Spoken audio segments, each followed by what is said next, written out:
Hey, what's up guys, welcome to this player review with me, boy FIFA 1 HD, where we will be taking a look at Thiago Mendes and his team of the season card, 92 rated, absolutely incredible all-round stats. This player is ridiculous. As always, if you enjoy this player review guys, hit that like button and the subscribe button if you're new, of course, because that will really help me and the channel out. If you have any questions about this card or any comments, leave all of that in the comments below, as I love hearing what you guys have to say. So we've had a look at the team that we've used him in, the position that we played him in, and now we're going to have a look at his attribute details. And as you can see, there are some incredible stats in there. You know, everything is green, everything's 70 or above.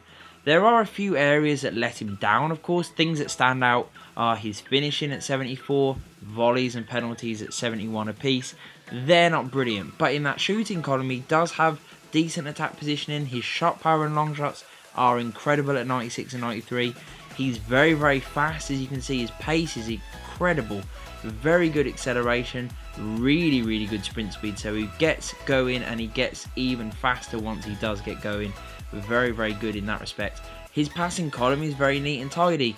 Yes, crossing and curve could be slightly better, but overall great vision. His short and long range passing are really good and decent free kicks too. Dribbling wise, everything in this column is really solid. Great agility, balance, his reactions, ball control, dribbling and composure are all really solid stats.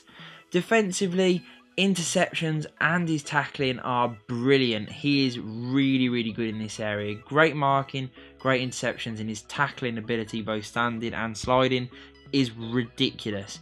Yes, he's not the best aerially, but he does have good jumping, which does make up for it a little bit.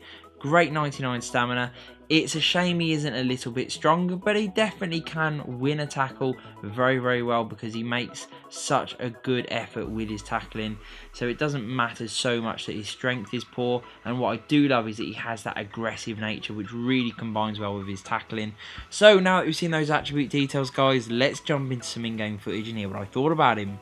So, Thiago Mendes, this is a one hell of an attractive card. Yes, not everyone plays with a French league team, but he is Brazilian, so the chance for hybrids, obviously if you've got icons that you can fit around him, then you'll have no trouble getting this guy into your squad. And what a card it is.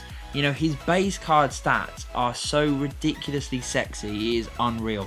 92 pace, 83 shooting, 88 passing, 87 dribbling, 92 defense and 88 physicality is absolutely insane. And in any other league, you would be paying an absolute fortune for a player like that.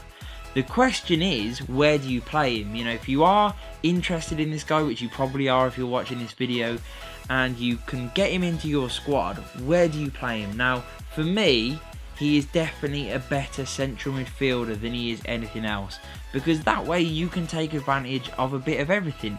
No matter whether he's joining in on the attacks, utilising his pace, his dribbling and his incredible passing, as well as his very solid long distance shooting, then you can take advantage of those attacking attributes because he's very good for getting assists and he can score from distance.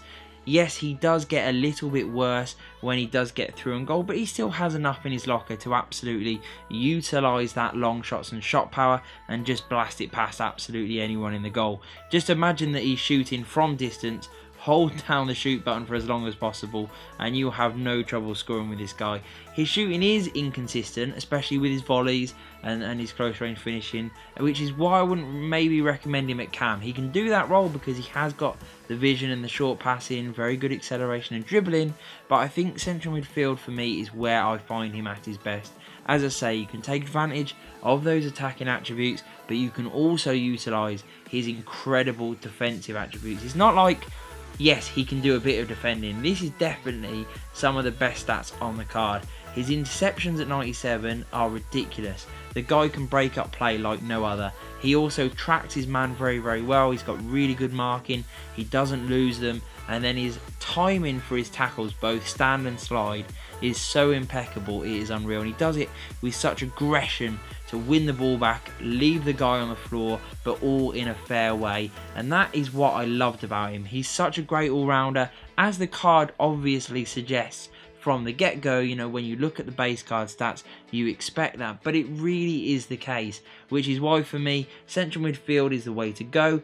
But if you do choose to use him at CDM or centre attacking mid, you will get a really solid player because he's got the pace, he's got the dribbling, the passing and decent-ish finishing to play at cam, but he's also got really good defensive attributes to play at CDM. However, when you merge the two together, central midfield for me definitely feels like the way to go.